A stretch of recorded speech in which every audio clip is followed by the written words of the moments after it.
Yo, what's going on, everybody? Welcome to the Awesemo.com NBA Deeper Dive presented by Prize Picks. I'm Dave Loughran at Lafayette_D on the Twitters, LOUGHY_D. That's where you can find the link to playback tonight because Josh Ingerman and I are going to be running it back game for. We're going every game. It's watching them real time, zero delay. We all see the same stream. Chat isn't delayed from the stream either. So when we talk, you hear it right. Oh, it's just phenomenal. Come join us. We'll talk about that in a little bit. But first off, Adam Scherer with me, still in LA, spending some time with old Jordan Klein and Eric Lindquist the past week. What's going on, man? Yeah, so I have a Jordan Klein trivia question for you. Shoot. Obviously, you know Jordan. There's a particular eating utensil that he is unable to use. What is your first guess at what it is? Chopsticks. Yeah, which is crazy to me. I'm not good with them at all. I suck with chopsticks, dude. Oh, are you making Yes. Yeah, you're stereotyping. Yes. So for me, it's not as weird. No, it's not as weird. Because I use a fork. I mean, that's still weird, but it's not surprising. I went out for sushi with Jordan, Eric, and a couple other people, and Jordan's the only one there that can't use chopsticks. But dude, no, that's not how this works. And by the way, for all of you getting upset about this, Jordan would laugh his ass off at this, probably did. So I don't even know if anyone is. I just figure that someone has something to say. I'm sure you made fun of him, first of all. Oh, and yeah. that he enjoyed every second of it. Yeah, I also didn't even know that they make training wheels for chopsticks, but yeah, the ones that are attached up to, they're attached up top. Yeah, I didn't know that. I never really got into the whole chopsticks game. It's just, it seems tedious. I got what I deserved. I made fun of him, and then the food comes, and the first piece of fish I pick up falls off my chopsticks, falls in half. Well, yeah, with fish, if you try and pick up fish with that, unless it's sushi, but fish falls apart no matter how you pick it. What? It was sushi. Oh, it was sushi. I didn't know if you said sushi bar or not, or a sushi restaurant.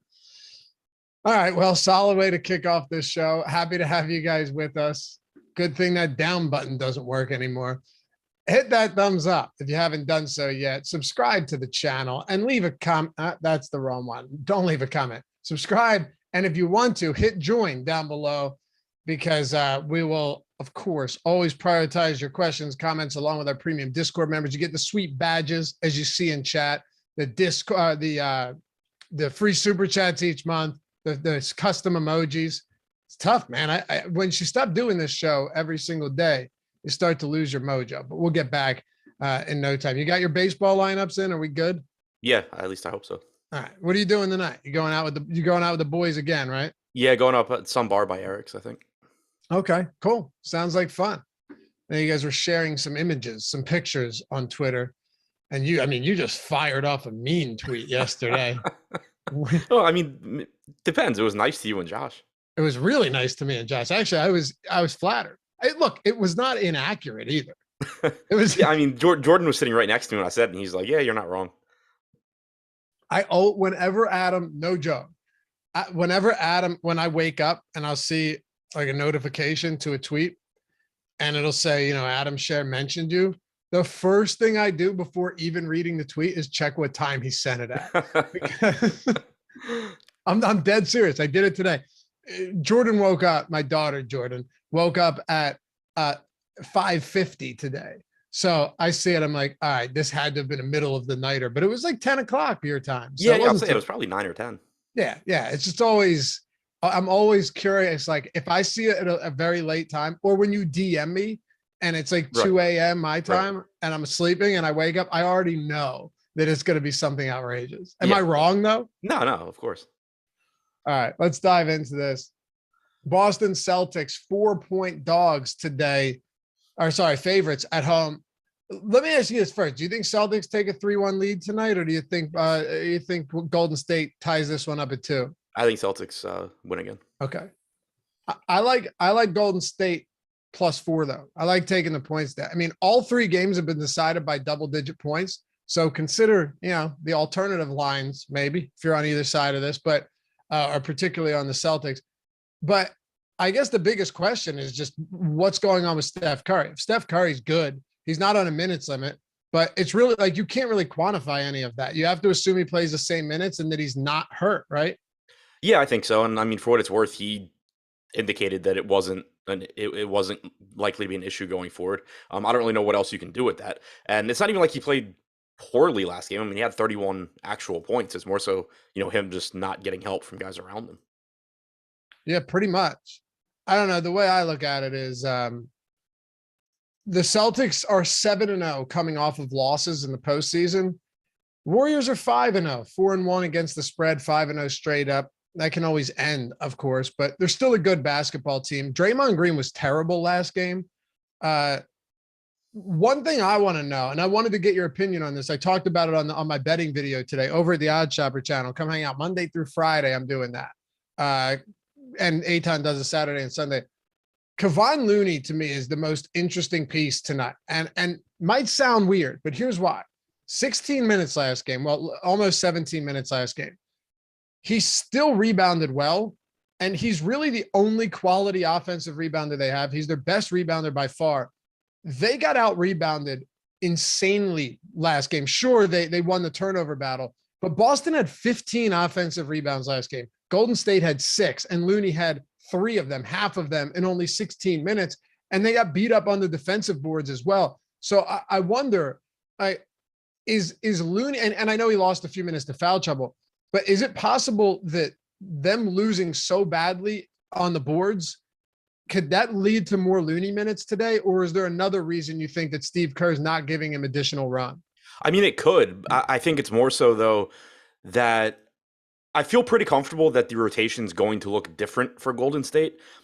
How it looks different, I think, is the bigger question. Like, Looney certainly could play more. We've seen that be their solution in previous series, but it hasn't been the case in this series. There's been a lot of rumblings about Kuminga getting into the rotation.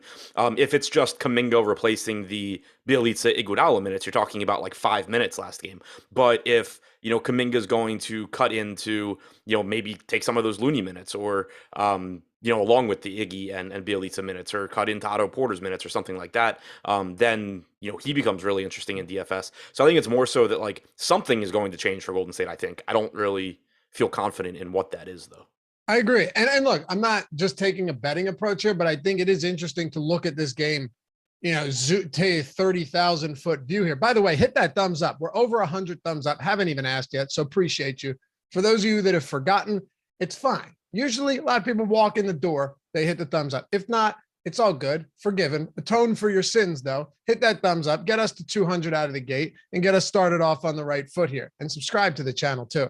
But, you know what I did ask for? What am I? I'm having a rough day. But do you think, looking at this, too, last game, Boston had 56 points in the paint. Golden State had like 26.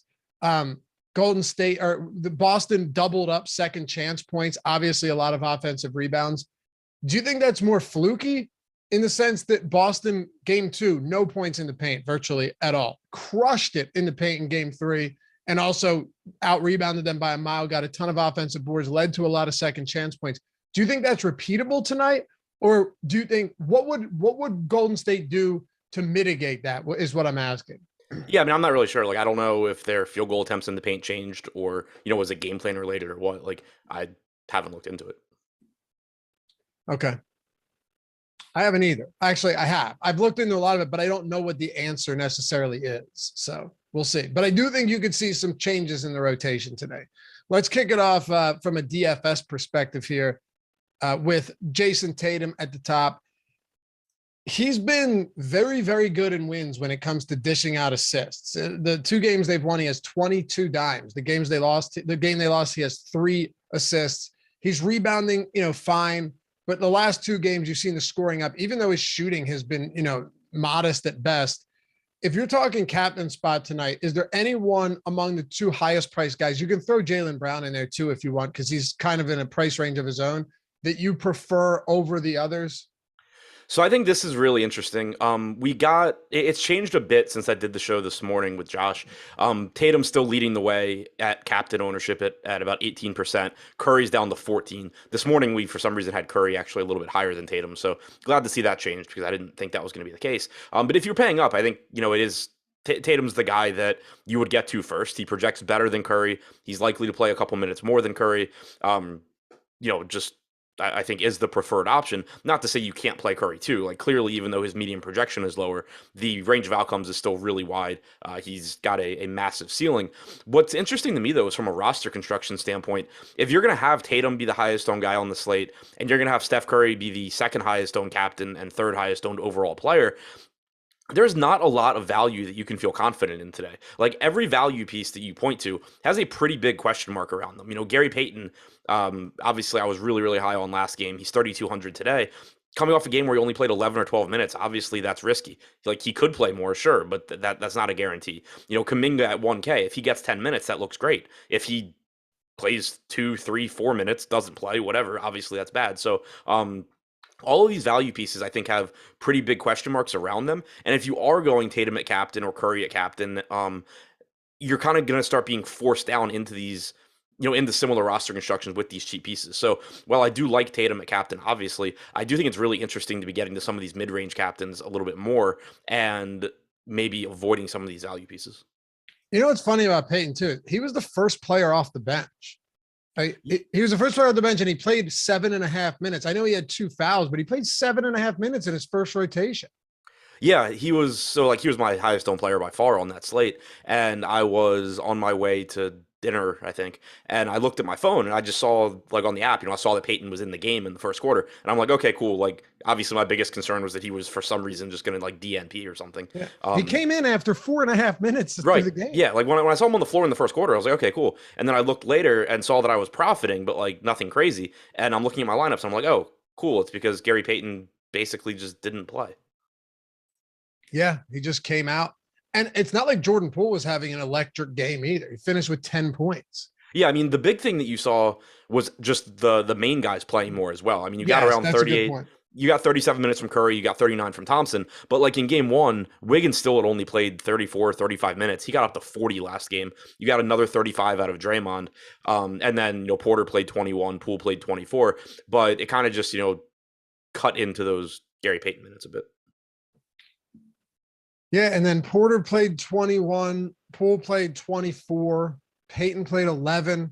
And then if you're not including just straight garbage time, the only other guy that got off the bench was Iguodala had like what I don't even consider that anything, but Bielitsa came in, but that was because I'm pretty sure Kevon Looney picked up no, I guess it doesn't really matter, right? Like Bielitsa played 3.5 minutes. It's irrelevant at this point. 3.5 for Bielitsa, 2 minutes for Iggy.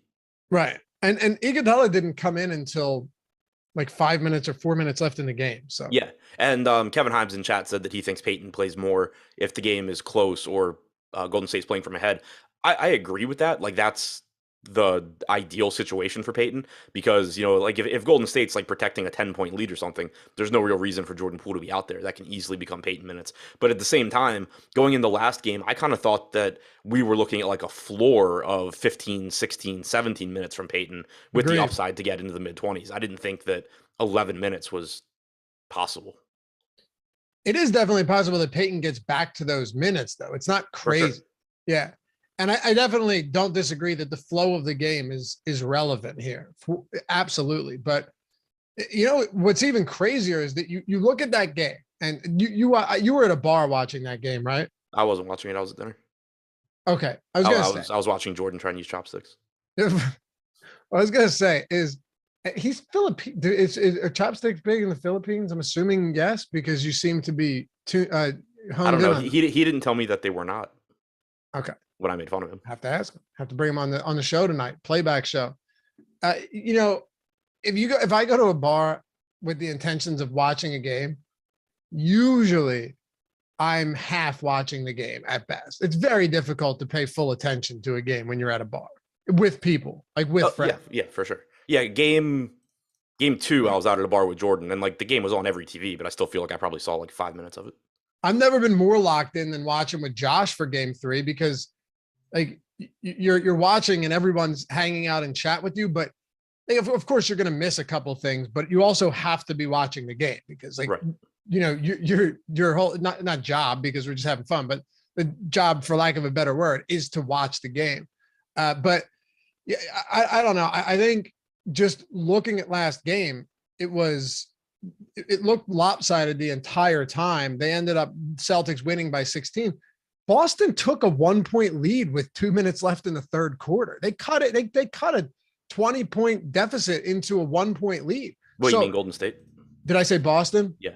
Yeah, I'm sorry. Golden State was down by, was it, I think 19, 20, 21 or something at one point in the first half, cut the deficit down to manageable at halftime. And then they took the lead in the late third quarter because Steph Curry went nuts and he had one possession with 7 points. So it's not like they didn't have a chance at one point. It's just every time they cut into that lead, Boston came back and answered and went on another run.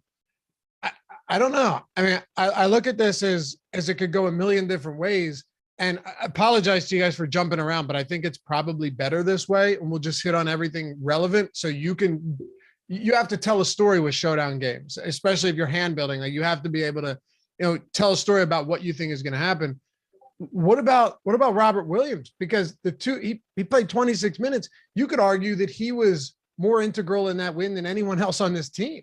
Yeah, and I think it makes him really interesting. I don't think that there's a whole lot you can take away from that game other than his knee obviously was feeling okay in that game. I think it's still going to be something that you kind of have to, there's always going to be some risk involved. There's always going to be some volatility there because you don't know how it's feeling. You don't know if it's going to act up during the game or whatever. But we knew going into that game that if he was feeling good, you would like, to get 24 to 26 minutes out of him. I think that's the case again tonight. If he's feeling good, you want to get those minutes. He's over a fantasy point per minute guy. He's still not getting as much ownership as I expected either at a $6,200 price tag, 26% total ownership, about 2.5% captain ownership. For someone that has that sort of volatility and that sort of upside on a slate where there's not a lot of good value, I expect to be over the field on Williams again. AFC Angelo said, how are Looney's minutes continuing to go down when his rates are some of the best for Golden State in the series? He's mentioning fantasy points per minute, but that coaches don't care about that. I will say, though, it is a little bit surprising to see his minutes going down because he's actually been decent. He has a 16% offensive rebounding rate, 16%. The next closest player on the team that gets any minutes in this series is a 4% offensive rebounding rate. So do you think there's, I guess what I was kind of hinting at earlier is, do you think there's any reason for why Looney's minutes are down? Is there anything Kerr sees? That's kind of the issue I'm having is I don't know what the reason is, but I also feel pretty confident that there is a reason. Exactly. Like there's got to be something. I'm not necessarily sure what.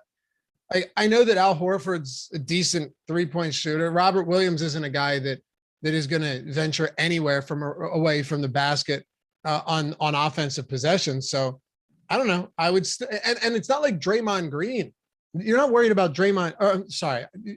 It's not like Draymond Green isn't an elite defender. You would think with a defensive front court out there like that, it would look good. And it did in game 2, but I don't know. We'll see. I think Looney could be a huge play tonight, or he could just go back to playing 20 minutes. He would have got 20 minutes if he wasn't in foul trouble last game. Are you cool captaining either of those two bigs? Looney or Williams? Yeah, like it's not something that I think you need to do a lot of. But when you look at these mid-range guys, I mentioned before that I kind of like the idea of going mid-range captains tonight, but you're still getting 10% projected captain ownership going to Smart, 12% to Wiggins, 10 to Brown, 10 to Thompson, 8 to Green, 7 to Horford. You get down to Robert Williams, he's only at 2.5%. And I'm not saying that I think he should be as popular as all those other guys that you're expecting to play, 36 plus minutes, but you are getting a salary discount going to him. You are still getting someone that can go out there and easily get you 30 plus fantasy points if he gets his 24 to 26 minutes, and you're just getting a different build. You can make, you can get a little bit better pieces around him. So I do like him at that ownership.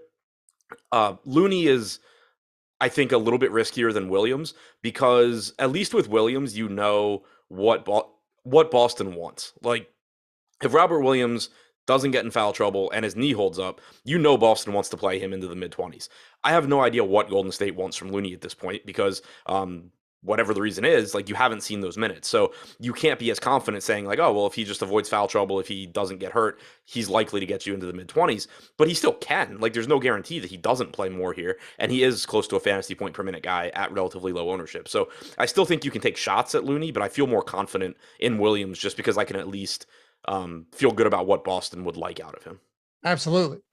And Gordon Powell said, I'm worried about Time Lord tonight. Honestly, he had a ton of blocks and steals. If you take a couple of each off, he only had 24 fantasy points last game. He's a good shot blocker, and he averages a steal per game on the year. In the playoffs, since the Eastern Conference semifinals, when he actually started getting some minutes, he's averaging 3.5 stocks per game. So this isn't a guy that just like lucked into. In game one, he had 5 stocks.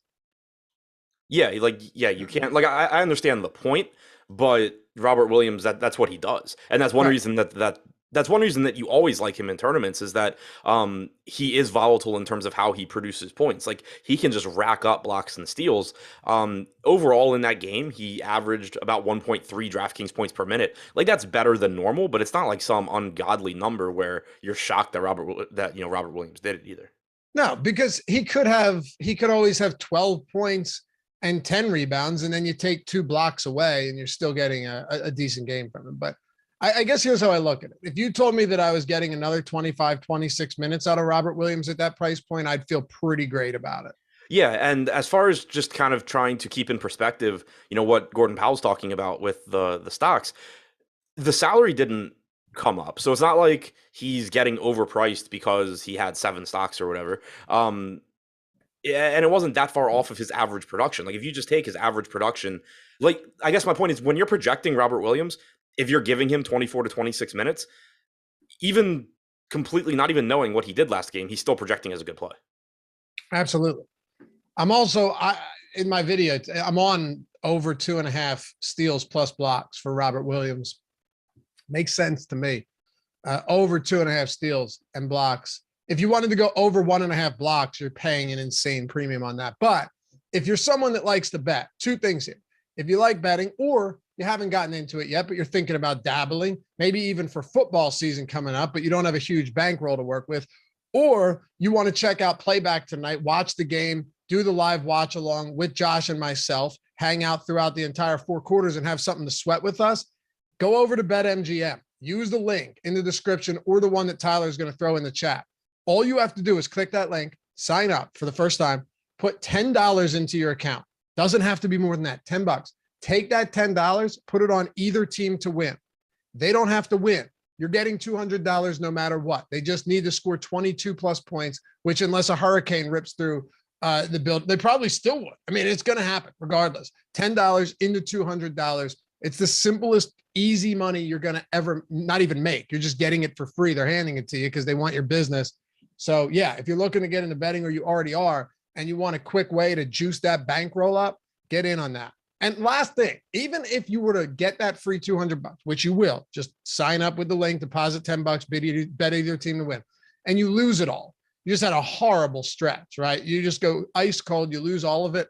Worst case scenario, you lost $10. Best case scenario, you turn it into 4 figures, and you're in great shape heading into the summer. So check that link out and hang out with us tonight. We'll sweat some bets over at BetMGM.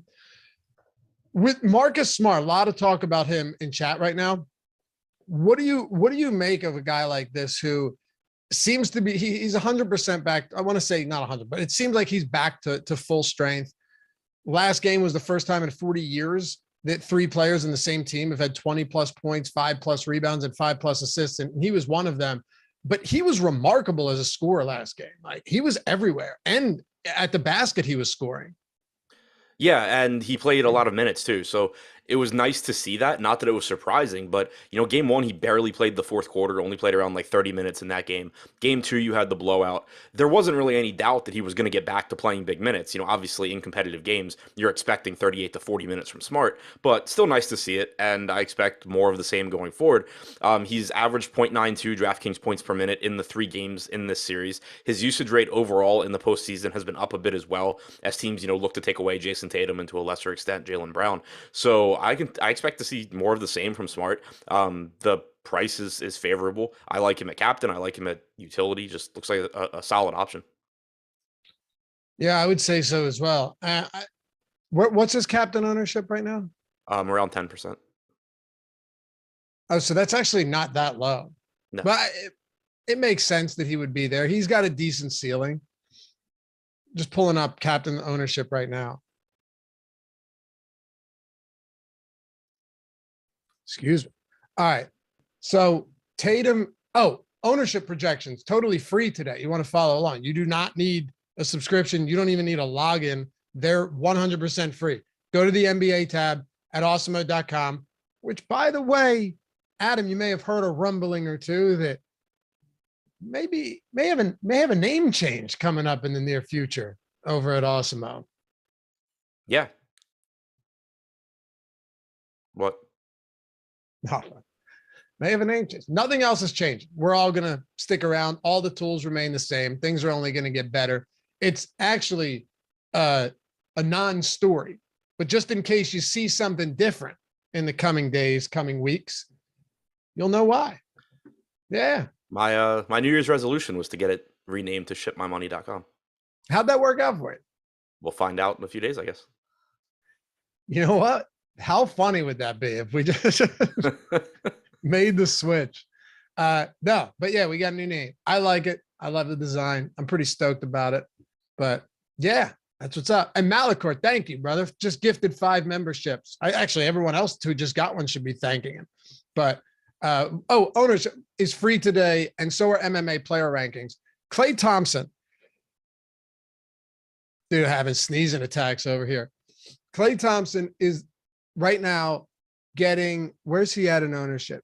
He's the second highest projected owned player on the slate, but at captain, he is the 5th highest. Really, he's tied for 3rd with Jaylen Brown and Marcus Smart. You and I have talked so often about Klay Thompson and really how tough it is to expect much from him. Not in much, but what to expect from him, how to project him. What do you do with the ownership looking as it is today? So I still I like him more today than I have in previous series. I liked him last game too. The reason I didn't like him a lot earlier in the postseason was that you were talking about him being more expensive than Smart and, well, not Wiggins, but like Smart than the comparable mid-range guys in those series. And you're still talking about a scoring-dependent player, has about a 22.5% usage rate in this series, around 22% for the postseason. Still has a wide range of outcomes because if he gets hot from 3, it's pretty much game over and you have to have him. But if he's not making a bunch of threes, you're not likely to get much else from him. 10% assist percentage in the series, 4% rebounding percentage. None of that is really surprising. So, it's the type of player where I don't think he should be more expensive than guys like Smart and Draymond and Wiggins, but he's not anymore. He's 7,200. He's likely to give you 38 plus minutes. He is only averaging 0.77 DraftKings points per minute in the series, but that's on 47.2% true shooting. That's not going to continue long term. Doesn't mean it has to change tonight, but not going to continue long term. At this price tag, I'm perfectly fine with that ownership. It makes a lot of sense to me. Makes a lot of sense to me too. Nick, yes, I would. He said easier money, literally free money. Yeah, it's free money at BetMGM, 100%. Throw the link in chat again for anyone that missed that, Tyler. Don't want people to miss out on free money. All right, Al Horford. This is where it starts to get interesting with Klay Thompson, with Al Horford. Someone actually sent me, one of our viewers, and I appreciate that. I think he sent it to you too a couple of days ago. It was press conference for Ime Udoka talking about Al Horford's minutes. But the problem was it didn't really, he said like that he acknowledged that Horford was getting fewer minutes, but it was kind of inconclusive in where he planned on going with that. Because then he goes, yeah, maybe we'll change things up. Yeah, exactly. He kind of just said exactly what I think it was you and I had talked about with Horford on a show earlier in the day, where he, was like, yeah, we were looking to cut Horford's minutes because he had been playing so much in the previous series. We did that. Now we'll see what happens going forward. We're still experimenting with rotations. The way I think about it is just as you get further along in this series, the more minutes Horford is likely to play, because it makes no sense logically to say, okay, we're going to just shave Horford's minutes for an entire series, the entire finals, because he played a lot in the conference finals. Like, that makes no sense. It makes sense to, in the first few games of the series, especially if you can get away with it and you're winning games like they have been, to say, like, okay, cool, we don't have to run Horford into the ground. But, getting to game 4, game 5, game 6, if these games are competitive down to the wire, there's no reason to think Horford isn't getting more minutes than he has so far in this series. Right. Ambiguous was the word I was looking for. It was ambiguous. I mean, 33, 28, 30 minutes. What are you projecting him for tonight? 34. Okay, so you are giving around 34. I think that makes sense. I think that makes perfect sense. Yeah, I mean, I want to acknowledge the rotations that we've seen from him so far. I'm certainly not going to just start saying that I think there's a 50-50 chance he plays 39 minutes or something. Yeah. But I'm also, of course, not going to go down to like 30 or something like that. No, of course it's so tough though, because he played a really good game in game 3. He only played 30 minutes. And I don't really think there's like, is there any correlation with his minutes being lower if Robert Williams are up? I don't see why there would be, but I mean, to some extent, like on the top end, sure. I think I'm sorry, let me rephrase it. I mean, like getting to 35 minutes, I don't right. It shouldn't affect that. No, not 40, sure, but like Grant Williams played 20 minutes. He played a pretty decent game. And there's so many different ways this can go. So I guess this would be the best way to ask you is when it comes to this front court, Robert Williams, Al Horford, Grant Williams, how many minutes are you given for this trio? So I think expecting around 24 from Williams is fair. I said 34 for Horford, and then expecting Grant Williams to play in like the 18 to 20 minute range makes sense as well. Okay. Oh, there's a username called Fade and Anton Murphy who says The Wire equals the greatest show ever. Yeah. All right, good. We don't have to talk about basketball the rest of the show. We can just get back to The Wire. Damn right, dude. I just finished We Own This City the other day. I enjoyed it.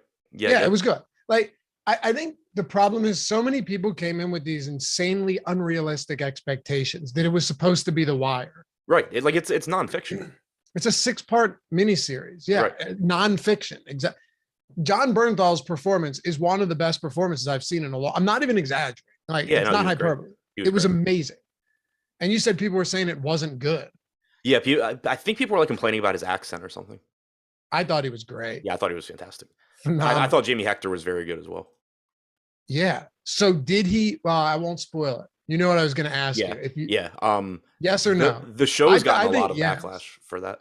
What? The show has gotten a lot of backlash for that from like his family and friends and stuff.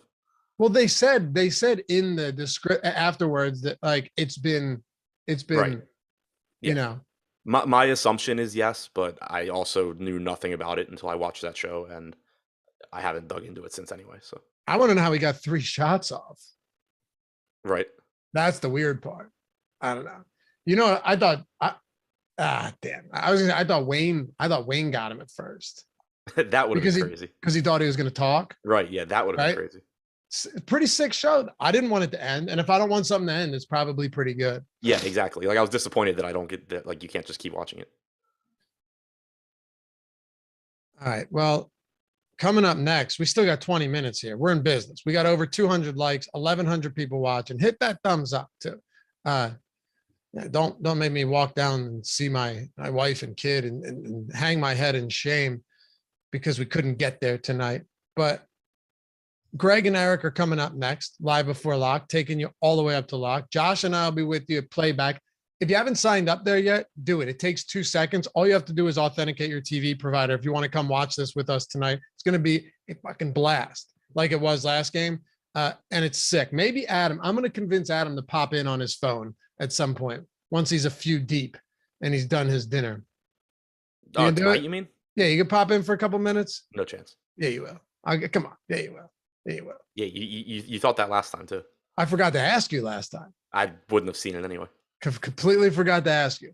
But everything's real time. There's no delay. We get to watch the stream together at the same time. It is so sick. Do you think Andrew Wiggins is someone that might be every single game? I always assume that he goes overlooked, and then I look at the ownership and it's like, oh, okay, never mind. Andrew Wiggins is once again up there. He's got the 3rd highest captain ownership right now. And I think it's logical because even though his production is definitely somewhat volatile and his ceiling hasn't been that high, he's getting 40 minutes in every single close game. Yeah, it was kind of Or surprising that he most. played less in game one, but we got Yeah. him right back to what we expected in game two. He's been rebounding well in the postseason overall. A 10% rebounding percentage again so far in this series, so that's good to see. 22% usage rate in this series, around 21% in the postseason. He's just he's not likely to lead the team in any one stat, but he just contributes enough of everything across the board that, when he's out there for 40 minutes, he's typically just going to get there at this price. Fearless Red with the super chat. Thank you, brother. Says lockout of all lineups. Draymond Green. What do you think? So I'm assuming he's saying just full exclude him from the player pool. Yeah, No, I see no reason to do that. no, you don't want to. Like, I will say I didn't play much of him last game because it just worked out that way. But yeah, there's no reason to just not play him. Draymond Green had a bad game. Okay, very bad game. Fouled out like midway through the fourth quarter. He was awful. Hands down, undeniably bad. But he's played 35, 35, and 38 minutes. And if you look at game one, man, where he only had 28 fantasy points, he attempted 12 shots. If he had even made a few more of those, you're looking at a really solid game at his price point. He's a good playmaker. He can still make, he can still generate a lot as a passer, a good rebounder. It just, and he's a good shot blocker. He can get steal. It hasn't all materialized yet. But the thing about Green and the reason I never just want to exclude him, I think you were on the same page here, is because Draymond Green does have that upside where he can just rack up numbers on all categories. Right. It's just, it's a one game slate. Like, if you're going to exclude somebody that's likely to play 36 plus minutes in a competitive game, if he's able to avoid foul trouble, I don't really see a good reason for that. Now, if you want to say you like Draymond, even at a little bit of a discount, that, if you want to say you're going to get to Draymond a little bit less, than like Wiggins for 600 more at about the same ownership, or Smart for 1,000 more at the same ownership, fine. That's all reasonable. But like, just randomly saying, I don't like Draymond Green, I'm not playing him, especially if you're talking, 150 lineups or something. If Draymond's not in your top 3 lineups, that's totally different. But yeah, there's just process wise, there's no real reason to be doing that. Like, you're much better off just relying on the projections and the numbers to get you there than arbitrarily saying like, you're just not going to play this guy. Yeah, and look, he hasn't been good in this series. No, but he's a 0.92 DraftKings points per minute in the postseason overall. In this series, he's a 0.65. But you certainly should expect him to get back closer to his season averages than to continue producing as poorly as he has. You know what? One thing worries me about Draymond Green. I was looking at some NBA.com has some great stuff where you can go to a player page and you can see, how many of a player's made field goals or any field goal attempts have been assisted. And then you can see who assisted on them. Draymond Green has assisted in the postseason in like 44% of Curry's field goals. But then you look at Curry in this series, he's just dominating touches so much that hardly any of his field goals are actually assisted. So I do worry a little bit that if they're all going to be playing around 40 minutes, that Draymond Green just isn't touching the ball enough as he normally would to get those same type of facilitating numbers that we've seen in the past. Yeah, and so far in this series, only about an 18% assist percentage for Draymond, 19% for Curry. Right. Yeah, neither of them particularly high, but Curry's doing a lot in terms of ball. Not that he wouldn't usually, but he's got what, like a 35%. What's his usage rate after game 3? It's got to be still around 35%. 33.1. Yeah. So it's up there for sure. All right. Who else have we not talked about that deserves some conversation? I want to try and get through everybody here, and then we can talk about, what makes the most sense at the captain spot. We'll put a bow on everything once we get closer to the end of the show. How about Derek White? Yeah, he's another one at that 6K price point where, he didn't play as many minutes last game as you had seen previously. Part of that can certainly be attributed to Robert Williams playing more, Marcus Smart playing more. But on average, I still expect that you're getting around 26 minutes or so from White. He didn't play at all, 26 to 28 probably. He didn't play at all in the fourth quarter. That's pretty unusual. By comparison, he did close the first half in place of Robert Williams. So at 6K, he's at a price point where I think he's pretty much priced correctly. Like, I'm not going out of my way to jam him into lineups, but he is. You do see that big ownership drop getting to him as well. Al Horford 44%, then and then it drops down to White at 26%. So I don't mind getting there. I think that again with the relative lack of value on this slate, it's going to be useful just throwing darts at guys like Robert Williams, Jordan Poole, Derek White, but certainly not the same level of confidence in him that I have in other guys. Prizepicks.com. I see Jordan Lockhart has wandered into the prize pick streets and nailed a big one the other day. The guy's just, I mean, wherever he go, wherever he go, everything he touches, this guy turns to gold. But it's a sick platform. Player props, no juice on either side. You're just building lineups with player props, 2 through 5, however many you want to do it. You hit 5 of 5, you 10x your money. That's it.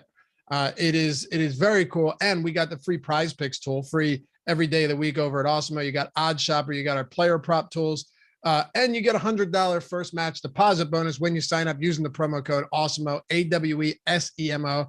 There's no sharks, optimizers, mass entries, none of that stuff. And if you're saying, all right, I know MMA, I know baseball, I know basketball, good. You can mix them into all different sports. A lot of good stuff over there. Prizepicks.com. Or you can go to the app in the App Store, the Google Play Store, and check out Eric's video on our Odd Shopper channel. Every day, he's giving out his best picks for Prize Picks. They got it going on over there, man. Prize Picks is booming. They're blowing up right now. It's also great for people that live in states where you can't legally bet, but you can play Prize Picks. So check it out. Link in the description or the one in chat that Tyler did already or is going to throw in there. Use the promo code Awesemo, get $100 match deposit bonus when you sign up. All right. Last guy I want to ask you about before we get to the actual value players today, and then put together some ideas for roster construction. Jordan Poole. I think he gets hurt if Gary Payton ends up playing more minutes, but we don't know. So maybe he does, maybe he doesn't. Now that this team, the bench is almost fully healthy, and Jordan Poole is, in a sense, a volume shooter. He's got the second highest usage rate in the team in this series. Is it worth it right now that his price is coming down? Like, do we take some shots and go, hey, maybe he starts lighting it up and Kerr just leaves him on the floor? I mean, I think you still take some shots on him if you're playing a lot of lineups just because there's limited options. Like from a roster building standpoint, of course, I don't feel as good about Poole as I do, Wiggins or Smart or those guys, but they're more expensive. So really it's just, you kind of in this price range, you have Poole, you have Looney, you have Robert Williams, you have Derek White. All of those guys have somewhat significant concerns for one reason or another around them. I agree with you completely that Poole's playing time hasn't been where you would like it to be if you're rostering him. Even last game, he got to 24 minutes, but like 4 minutes of that was garbage time. If he doesn't get those minutes, you're still back at 20. He played 10 minutes in the first half of game 2, got more in garbage time in the second half. But, from an average standpoint, I think expecting around 22 minutes or so from Poole makes sense. But, he does have a 25% usage rate in the series. 26% usage rate in the series. He has a 20.5% assist percentage. There's still a ceiling for him at this price tag. It's just a relatively low floor as well. Let's hit a couple super chats here. Jorge, thanks, man. Appreciate you. What are your thoughts for Peyton Pritchard today after last game's rotation? Also, is there any quick explanation how to use the boom bust tool with the lineups created? What's the impact on the projected total? I'm trying to find that question. Okay. So Pritchard, starting with that part, my expectation is similar to what we saw last game. I had said before last game that I thought you started to see Pritchard's minutes dialed back as Smart played more. So I, again, expect Pritchard to play, 8 to 10 minutes, somewhere around there. I think he came in at like 9 last game. Yeah, he played like 9 minutes and 47 seconds last game. I expect him to be in that range again. As far as the rest of it, I don't totally understand. Yeah, like I don't have a quick explanation on like how I use it. Okay. How about And this? I don't understand the second part. How about this? In terms of if you're using it without any extensive, anything outside of the tool, what will be your quick explanation of what value the boom bust tool has in terms of the information in front of you? Comparing it, So, like comparing, if we get it in there, it's not loading right now. The optimal percentage to the ownership percentage, I think, is one pretty easy way just to tell if players are over-owned or under-owned. Boom percentage can give you a better idea of volatility and range of outcomes. So, like for example, if you have two similarly projected players, in terms of median projection, but one has a higher boom percentage, you're probably going to lean towards that guy in larger field tournaments. Whereas if you're playing, three mans or something, you're probably more interested in the bust percentage. Okay.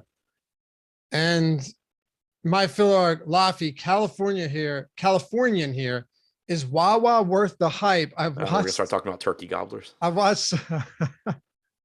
I eat them with chopsticks. Is Wawa worth the hype? I've watched so many YouTube videos about that place. I mean, look, there's a gas station attached to it, so it's. But yeah, if you're talking about is what, because it wasn't always like that. There were only the super Wawas originally, But do I think it's good? Yeah. The turkey gobbler, like Adam said, just fantastic. Their hoagies, excellent. Yeah, I think you go in there, you get some good food. I do. Would I recommend a cross country trip to check out a Wawa? No, probably not. But if you're ever here and you pass by one and you're a little hungry, sure, yeah, Wawa is good stuff. If you're on a road trip and you need food, Wawa is good. Is the place you want to go to. If you're making your dinner plans, then you can go ahead and leave it off. Correct. Yes. Or if you're like, booking a flight to come check it out. No, I'm sure you could find something similar. But turkey gobbler, if you know, Adams doesn't want me talking about the gobbler just because he hasn't tried it. It's game changer. Game changer. The only thing I like about those months is that they bring the gobbler back. Teddy, stop in, Adam. This is a super chat from Teddy. And thank you, my Philarks. Teddy says, stop in, Adam. We'll be deep in the whiskey with you. Yeah, I mean, yeah, we'll be on your level. Josh was last game, dude. Josh had a big old glass of rum last game. Of rum? Of rum. It's hilarious too, because beforehand we're talking and he's like, I might have a glass of wine. I'm still not feeling great. And then I'm the one that's just drinking beers, and this dude just knocking back rum that his wife brought home from some island. Graham said, enjoyed the watch along last game live, and thanks for the super chat, Graham. Thank you both for fire content. Good luck tonight. You too, man. And thanks for watching. Hang out tonight. It's going to be a blast. All right. So Royal Farms is overrated, Kenny. So someone told me they had like great fried chicken. I like their fried chicken. Oh, it's shit. I mean, I also am rare. I don't know if I've ever had it sober. Yeah, well, anything tastes good. Yeah, I also haven't had it in a really long time. And it might not be shit. It might be that one person specifically hyped up the chicken so much that I couldn't help but be underwhelmed. Like if nobody said anything about it and I just went in blind, I probably would have been like, oh, it's not bad. Right. But it's all right. It's all right. Their sandwiches are not that good. That's the problem. I had one and I was underwhelmed, to say the least. A spicy chicken sandwich. Give me a Popeyes spicy chicken sandwich. I've still never had that, but I feel like when I do, I'm undoubtedly going to be disappointed just because of Popeyes. Yeah, just because of what everyone else has said. No, dude, listen, people were murdering each other for Popeye sandwiches. People murder each other for anything. For a Popeye sandwich, man. You don't hear about McDonald's fish fillet murders. Yeah, that's just, their McDonald's covers it up. Popeyes doesn't. Maybe a McRib though. What? I'd kill someone for a McRib, maybe. Not a fish fillet, but a McRib. I'm kidding. I've never had a McRib actually. Listen, just Adam, while you're out in LA, go stop by at Popeyes. That's why you're there. All right, and thanks for all the super chats, guys. Appreciate you. Let's go. And everything else from Popeyes sucks, by the way. That's going to piss some people off. But I disagree with that one too, in the context of like what it is. And their biscuits are dry. I sound like Charles biscuits. Barkley talking about the Arizona or the Phoenix Suns stadium. Did you ever see that? I don't think so. Yeah, the chips are stale. Seats are dirty. That's so I just good. remember the San Antonio women. Oh yeah. The churros. Yes, I got to apologize to the city of San Antonio. It's so good. Ernie, I had some churros. And I see what all the hype is about. Any other value? I mean, I think Gary Payton is still firmly in play just because there's no reason we should just assume that he only plays 11 minutes again. Maybe he plays less. Maybe he plays more. What other value do you think is worth getting into lineups today? Because you mentioned it. There's not a lot out there. Yeah, we didn't talk about shot, Otto Porter yet. Taking shots at Kuminga makes sense at 1K flat, just because he is at least a good point per minute guy. Maybe he gets in there, plays 8 minutes or something. And if that happens, he's relatively likely to be optimal, I think. Of course, the floor is still 0 because there's no guarantee that he plays, but he's at least a good point per minute guy. Like when you talk about Iguodala, you still have major question marks about how many minutes he plays, but he doesn't really do anything when he's on the floor anyway. So I don't mind taking a shot at that. Otto Porter, 4,800, I think is reasonable. I would say he's pretty similar to Grant Williams in that they're likely to play around 20 minutes. Porter, of course, is the better point per minute guy, though. For sure. And last thing here before I'm gonna bring Josh on in a second too. You can bounce in a second, but Josh is gonna join me, get you guys hyped for tonight. Join us early too. I'll just be sitting in there drinking, probably waiting for the game to start over on the playback app. Throw that graphic up on the screen for me, Tyler. So where do we go at captain if we're trying to be different? Very specific question here because there's pretty flat ownership at captain tonight. Yeah, it's a little bit more difficult tonight than it was last slate. Like last slate, I thought you could kind of just point to, pick your favorite mid-range guy and that would get it done. But today you have 6 guys projected for 10+% ownership on DraftKings. You also have Draymond at 8. You have Horford at 7. So if you're talking like lower owned than that, I think Robert Williams is probably the first one that I would go to. All right. No, great, Scott. Lock is in an hour and 5 minutes, not 5 minutes. Yeah, that would be really bad for me. Yeah, we actually have the timer at the top of the screen. What's up, Tyler? You all right? Yeah, I was just confused. The timer's there. Yeah. We 5 minutes. That's all right. People make mistakes. Yo, did you see Charlotte is hired Kenny Atkinson, by the way? No, I didn't. I'm a big fan. I wanted the Sixers to get him, and they went with Doc Rivers, but I love Kenny Atkinson, and I'm glad that he's got a head coaching job.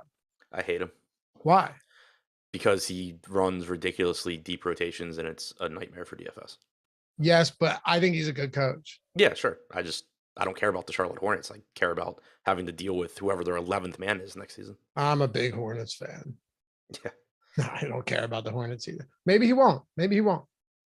Honestly, dude, it's not like Borrego didn't run some wild lineups. I mean, for a while there, LaMelo Ball was getting 28 minutes a game for several months. Yeah, but that's because he wouldn't stop fouling mostly. Yeah, I guess so. Anyway, bring on Josh here. Eric and Greg coming up immediately after this. Have fun in LA, dude. I'll see. When are you coming back? Flying back Sunday night in the Monday morning. So yeah, we have I think you and I are on the strategy show together Monday morning, like 3 hours after I land. So that should be good. All right, you'll be all right. We'll make it. Yeah. The big question is I haven't gotten the internet working in my apartment yet. So can I get that going in those 3 hours? Oh, good. Yeah. Okay. Well, the answer will we'll have a nice certainly sweat be no. What did you say? I said the answer will almost certainly be no, but yeah, we'll have a nice sweat around like 9:15 when I'm on the phone. All right, man. I'll talk to you. Bring on our boy Josh as well. We got a minute here before we flip it over. Just bring him on. And by the way, 572 votes, what Josh. Whoa. You got heaven beaming down upon you, letting you know you're never getting in. I'm already dead to the water here. Yeah, I mean, this is just absurd. It happened in game 3. It's happening now. 573 votes on that poll, 276 likes. So, I mean, at this rate, we are just at a point where it is personally insulting. And I think it's that people just don't like us. But Tyler ran that poll, 580 votes now. I see what you guys are doing. Okay. I see. There we go. Josh, 580 votes on a poll, 280 likes. It's preposterous. Idiots. So we're doing playback tonight. Want to bring you on before we flip over to live before lock. I already said I'm taking the points with Golden State. I can't wait to do this. We're going to sweat some bets together. Last game we hit that real solid same game parlay plus 700. We had a good night, good DFS night. It was a blast. We sweated together. We had one guy, ugly 8 game, I think it was, almost took first place. The poll right now, 52% Warriors to win, Boston at 48%. Who do you got tonight? I got Boston. I don't want that to happen. I want a good game, that's for sure. But no, Celtics 3-1 after this one. All right. So what are we doing tonight? Are you knocking any back? I'll probably have 1 or 2. Okay. All right. Have fun. Watch a game. Take it easy though. That's for sure. Yeah. It's in real time. Fourth quarter bong rips. Josh and I have tried. Yeah. Josh and I have tried this before in the past with other streams. It didn't work. We were super delayed. Now there's 0 delay. We all see the exact same thing. Chat isn't delayed from us. It's instantaneous. You can turn up the audio for the broadcast if you want, or you can turn us up. You can have both overlapping. That's what I like to do. Come hang out. Playback.com/room/Awesemo. Takes 1 second to sign up and authenticate your provider. Anything else, dude? I wanted to bring you on just to hype this up because I'm really excited for it. We didn't do a night show last time, but before we flip the page over to live before lock, what are you thinking? Oh no, I just want everybody to come hang out. We had an absolute blast. It's so much better. If you caught our games last year, it's such a better experience. It's insane. It's really hard to oversell how awesome it is to have the game on the stream with every single person watching with you on the same stream at the same time. It's just perfectly synced up. Chat, we say something, chat, immediate response. Immediate. There's no 8-second delay. I mean, like, chat doesn't notice that there's a delay when we're doing this, but like there's a delay. No delay here. We're just going to be able to hang out and chop it up on a lovely Friday night and watch some basketball. You cannot beat this. I'm going to go get it started right now. I'm going to have a drink. I'm going to hop into the room a little bit early, see who's in there. Okay. And we're going to have some fun. It is. Quinn's right. It's like you're all in a bar together watching. 100%. That's why I love it. That's why I love it. Throw that up on the screen one more time, Tyler. We'll see you guys back at 9 o'clock. And if you're looking to get in on the action, BetMGM promo, you get free $200 just by putting $10 on either team when you sign up using that link in the description. We'll see you back here shortly. Stick around. Live Before Lock coming up next. Peace.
Strike out away from his over. So good. What is going on, guys? We're heading into the weekend, but first, time to break down a little bit of NBA action. Eric and I, fresh cut Eric, by the way, looking quite handsome just for you guys on the show. He had to get a haircut. He's been texting me all day. Needs a haircut. He wants to look pretty for the people. Mission accomplished, because NBA Live Before Lock, Eric looking fresh. Like the video, subscribe to the YouTube channel for Eric's new haircut. We're sponsored by Prize Picks today. Eric, what's going on? Not much. You kind of feel pretty good going into this game here tonight. You have a possibility, Steph Curry. I mean, I think he's 100% fine, but in the event that he's not, even more going the Celtics way, 4-point spread. How are you feeling is the real question. Pretty good. I believe that it seems like YouTube chat is off base here because we have a poll. Who's going to win game 4? More people voting for the Warriors than the Celtics. I don't agree with that whatsoever. Everybody knows I picked the Celtics to win every single game in the playoffs.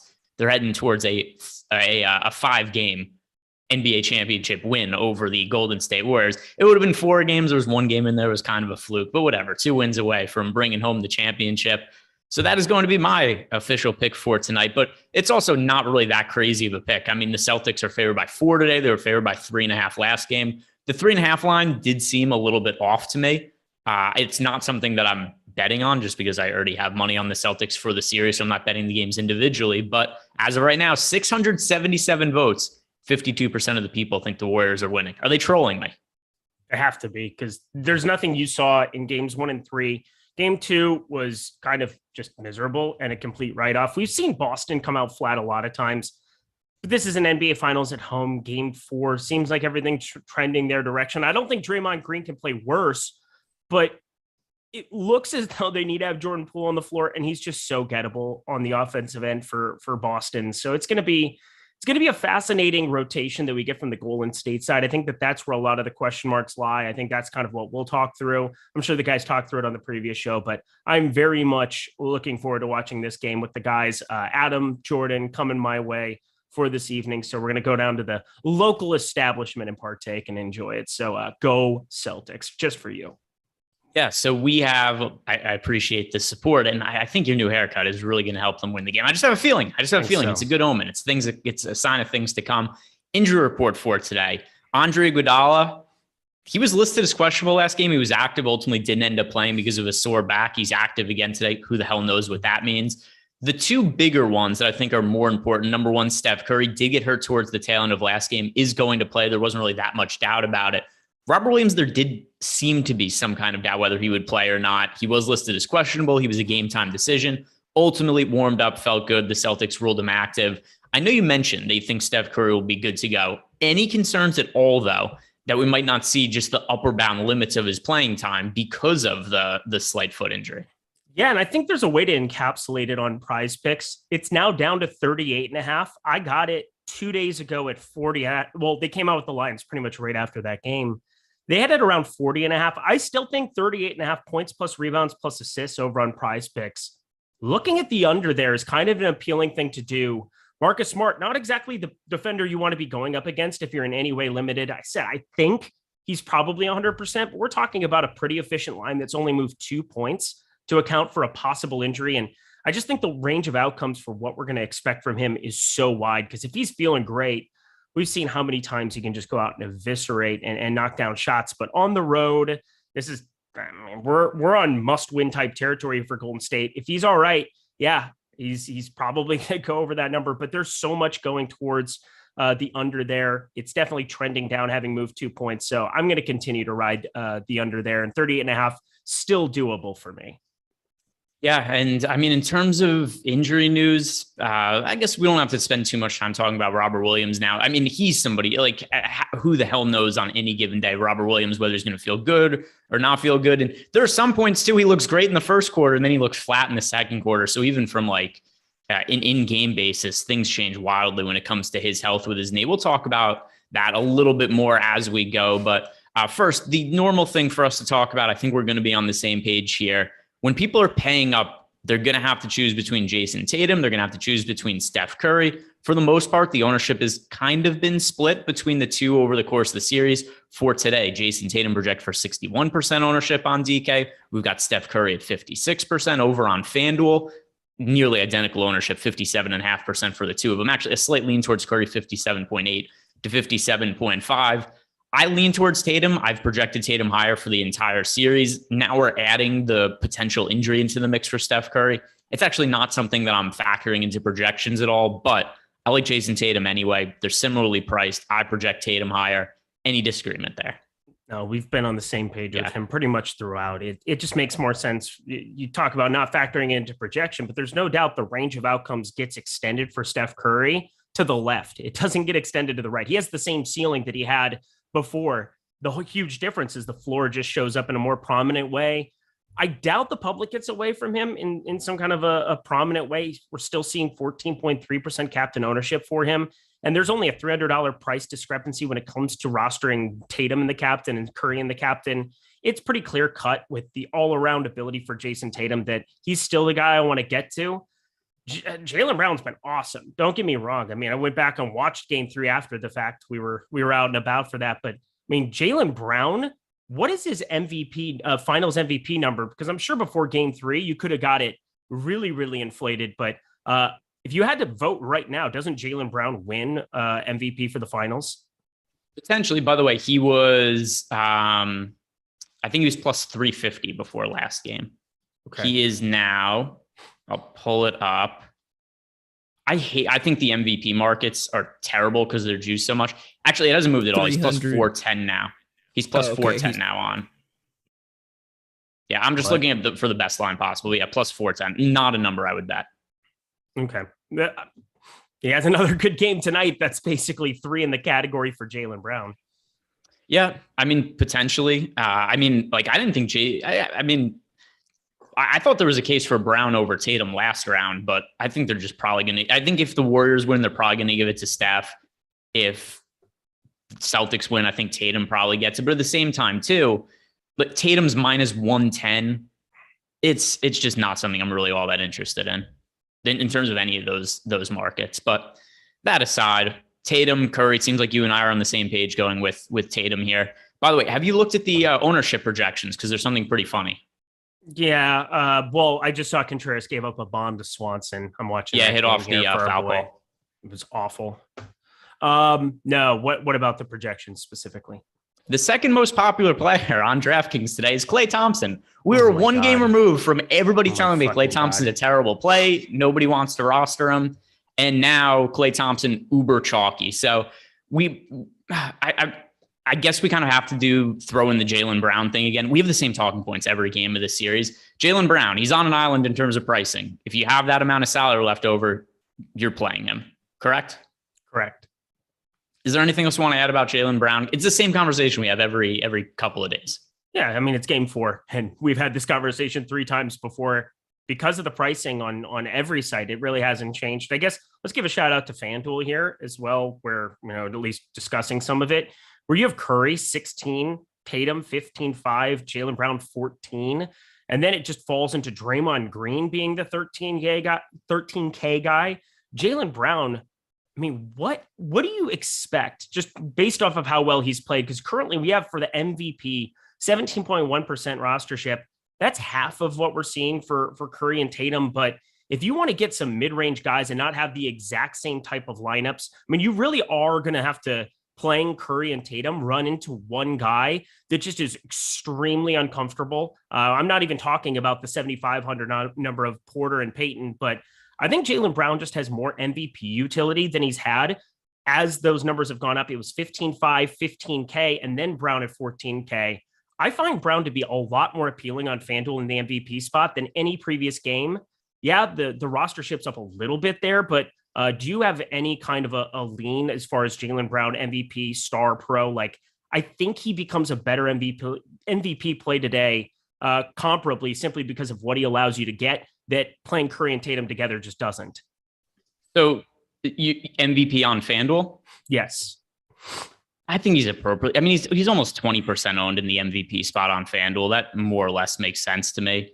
Yeah, I don't really see any issue with that. I mean, most of the ownership going to Tatum and Curry, both of them 35%. If you're playing anybody on the MVP spot on FanDuel other than Curry, Tatum, and Brown, you have a very contrarian lineup.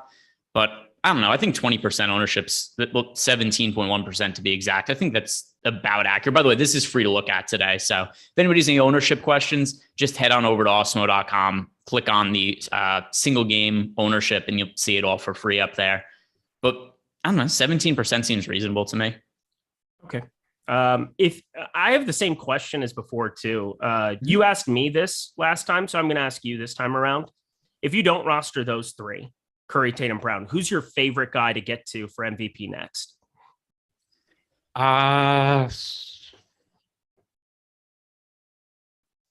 Probably. So it's funny because the ownership is so much different on FanDuel compared to DK today. For FanDuel purposes, I would say Clay at 0.5% in the MVP spot.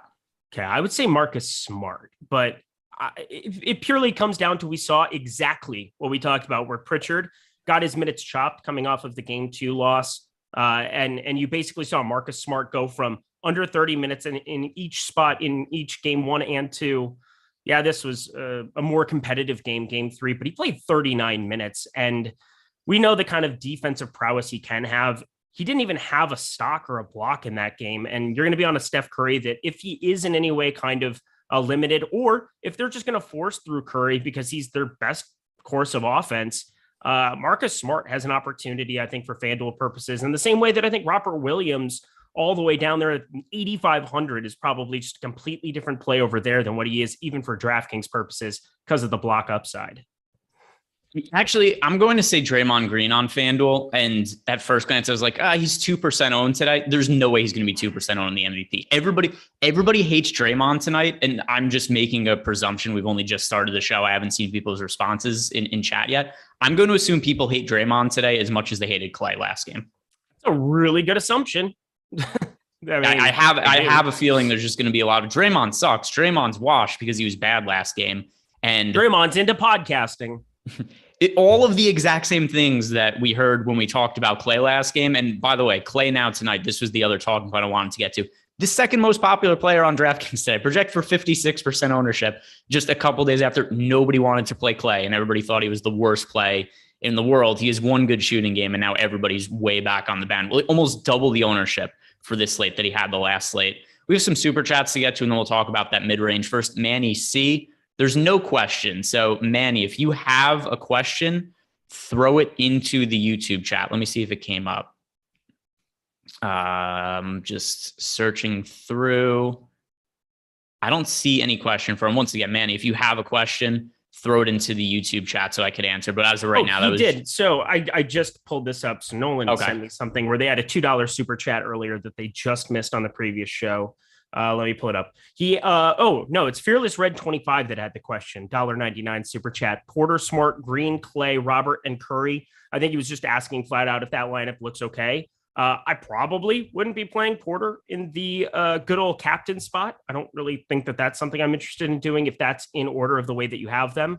But I mean, the other 5 guys definitely look just fine. Yeah, I mean, does that mean that Porter's the captain play though? Individually, none of those guys I have an issue with. I strongly prefer Tatum to Curry. I am with you. But I mean, if you told me Curry had a ceiling game, what am I going to do? Like, he continues to burn me and make me feel like a foolish individual. Like I'm young, dumb, and full of something akin. Yeah, we're not going to go there. We're not going to do it. All right. Still nothing I see from Manny C. Other super chats here. First from Freddie. Take a stand on which 1K player will have the most points. Oh my God. The 1K guys just suck in this series. If you're going to make me pick somebody, I'm curious who we have you to pick take first. a stand. If we had to do a draft of the 1K players where you went in order of guys that I would prefer, number 1, I think, has to be Jonathan Kuminga. Daniel Tice has to be number 2. And then everything else is irrelevant. I don't have any of these guys projected to play minutes. There's not a... So this is what's hard, because I know he wants us to take a stand. I don't want to be a pussy here. I have to take a stand. I can't. He asked for a question. He gave us good money for it. I have to answer him. But what am I supposed to do? There's not a single 1K player I've projected to play more than 0 minutes today. I don't think is that enough of a stand? None of them step on the floor today, other than a blowout situation. Well, Kuminga's stepped on the floor every single game 1 through 3. Greg, how about that? Yeah, and blowout run. Yeah, exactly. It's like 1 minute or 2 minutes, but it's whatever. I'm just pointing it out. Andre Iguodala 1,200. Get up there if you're going to do anything. I don't have him projected to be in the rotation either. Played 2 minutes last game. I doubt he does much. But if you had to give me one guy, 1K, I play Kuminga because we've actually seen him play prominent minutes in the Dallas series. I mean, obviously there was no Iguodala, no Gary Payton II. So it was a different circumstance, but he's a young kid that if they are in an absolute bind and nothing is working for them on the offensive end, maybe they put Kuminga and his athleticism out there to just do something and try to mix it up. But it's not a comfortable play. He's projected for no ownership. So, I mean, I got to imagine that people think the same way I am, where he'd be the 1K guy that everybody wants to get to. Daniel Tice is the guy that if Robert Williams ever gets hurt or is limited in any capacity, he's going to have actual utility. So Daniel Tice may be closer than I would think to Kuminga, but I mean, those are the only two guys I would remotely even touch, and I'm not going to play them. I'll say Tice just on the off chance that Robert Williams gets hurt during the game. Yeah, that's what I said. I think that's fine if you do that. That's the one I would go. If forced to roster one, Daniel Tice, but other than that, I'm going to say none of them. Yeah. Next super chat. Oh, we've got a few super chats that have piled up now. Our guy Michael McKinney, FanDuel Cash favorite pro option in 2 utilities. So always keep note because it's usually me who screws it up. But either way, we've missed on this a few times. We read it incorrectly. He wants to know the best pro play for cash games and then the 2 top utility plays. I think we're probably going to have the same Discord we had last time between Clay and Wiggins. And I'm still going to probably slightly lean the Wiggins side. So I'm going to say Wiggins for cash. You probably are going Clay. I know that you're higher on him a little bit, or you were at least the last game. That worked out nicely. But Wiggins himself, I mean, we're seeing those minutes, 40 minutes for him. That was the main stand that I had for him. 38.4 on FanDuel, added 4 stocks to the equation, 18 real points, 7 boards across the board. He's just a guy that I think can have multiple uses. 40 minutes of him, another wing that they're just going to have out there as many minutes as he can humanly handle. So I prefer him slightly over Clay. But they're so closely projected that if you wanted to take the other one, go right ahead. It's going to be Clay for me, but I have a reasoning that I think you could get behind here. First of all, Clay is considerably cheaper on FanDuel. There's a massive gap in their salary. Clay is $2,000 cheaper than Wiggins. The other part of this as well is Clay's going to be more popular after the game he had last game. And for cash game purposes, which is what this question is, I like the $2,000 in salary savings I'm getting from Clay. I have him projected for more fantasy points than Wiggins. And then it's just, there isn't that much value to be had. So I think that's something else that kind of has me lean towards Clay here. And we'll talk more about Clay in terms of his ownership in tournaments after this. That'll be their next talking point after we get through these super chats. But it's Clay for me because of the salary savings is the main reason. And then also the ownership. I'd rather be on the higher owned guy, at least for cash game purposes. Top 2 utilities, one of them has to be Otto Porter for me. The other one, do you have another lean for a top utility play? I don't know, but Byron Buxton just hit a home run. So I am dancing with my pants off is what I am doing. If you saw my prize picks, oh, darling. Sorry, I'm back. Who am I picking between? That was just too much fun. What is your favorite utility play what are your 2 favorite utility plays for cash games on FanDuel? I said one of them should be Otto Porter Jr. at a cheap price. I'm not exactly sure who my favorite one is for the second. So clear cut. My lineup, my optimal lineup is high by 2 points. Okay, but it's not that clear cut, but it feels pretty clear cut. Jason Tatum, Jaylen Brown, Andrew Wiggins, Robert Williams, 8,500, and Klay Thompson, 10K. Those 2, Robert Williams and Klay Thompson, are absolute musts at their numbers. Boy, I have a hard time getting behind Robert Williams in cash games. He played 14 minutes 2 games ago. He played 26 last time out, put up 41 on FanDuel. He's 8,500. And I think, I mean, we always make the argument that like your ownership has to be considered. He's 25% owned in the utility spot. He's the highest owned utility player on FanDuel today. All right, I will concede to that point. So we'll go Robert Williams is one, and then I also like Otto Porter at 7,500. I think those are two good. So I don't feel great about the playing time for Robert Williams today, but I think you make a good point. He's going to be popular, so that makes sense for me in cash games. My filler arc. Okay, I know in the current political environment, this is not very PC, but I have to say it. Beyblade is better than Yu-Gi-Oh. What? I really enjoy my filler arc. Well, Strider just went over on his strikeout prop too. I'm just baseball. MLB TV is the greatest thing ever for somebody like me who just wants to do the thing and just watch a billion sports. But my filler arc, he always throws out some real doozies in the old super chat department. That's for sure. It's a hot take. You don't want him to get canceled for stuff like this, but I haven't seen either of those shows. Yeah, I've never seen either. Well, Dragon Ball Z, isn't that one of them or not? No, he said Beyblade is better than Yu-Gi-Oh. I'm aware of what they are. They're animes. I just didn't watch them as kids. They're animes. I just knew that, but I assumed something akin. Whatever. I'm done talking. Leave me alone. I have a cute haircut. You can't be mad at me. Yeah. So this is the important stuff. This is why my filler arc doesn't put his name on his YouTube handle, because you get fired from work for stuff like that. Super chat from John Bryant. Wiggins, Thompson, or Horford on DraftKings. Let's see. Wiggins, Thompson, or Horford.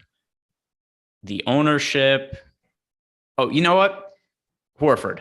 Because what happened in the last game is so reactionary to the public on a game-to-game basis. I don't think there's a massive projection difference between Thompson, Horford, or Wiggins. And Horford is going to be the lowest owned. I think when people are making their lineups, they're just not going to want to click on his name. It's true. Sal Perez home run too. This is going to be a good day, folks. It's going to be a good day. Is that your answer as well? Yep. Okay. Sal Perez. Next super chat is from Connor Bishop. Tatum, Brown, or Green at the captain for a DK high dollar. Say those again. Tatum, Brown, and Green. Captain.